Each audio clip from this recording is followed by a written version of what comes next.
کہ وہ آپ کا ہاتھ پکڑ کے آپ کو اس منزل تک لے جائے کہ بھائی جہاں تم آنا چاہ رہے تھے وہ یہ رہی جگہ، تمہارا ہاتھ پکڑ کے لے جائے، تمہارا ہاتھ پکڑ کے تمہیں راستہ دکھا دے۔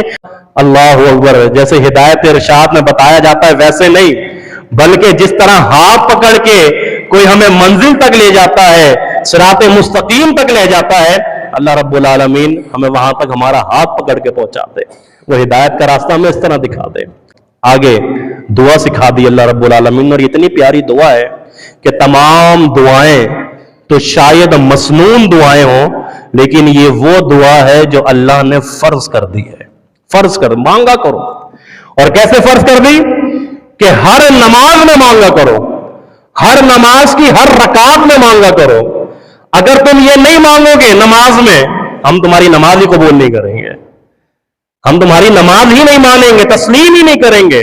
اور وہ دعا کیا ہے؟ اہدنا الصراط المستقیم، اللہ ہمیں سیدھا راستہ دکھا، اللہ راستہ دکھا، مستقیم، بالکل سیدھا راستہ دکھا۔ فرمایا یہ وہ دعا ہے جو ہم نے تمہارے اوپر فرض کر دی ہے، اور یہ وہ دعا ہے جو تمہیں ہر نماز کی ہر رکعت میں مانگنی ہے۔ اگر تم نے یہ نہ مانگی، ہم تمہاری نماز قبول نہیں کریں گے۔ معلوم ہوا کہ یہ دعا کتنی اہمیت کی حامل ہے، اور معلوم یہ ہوا کہ ہدایت اس کائنات کی کتنی عظیم نعمت ہے۔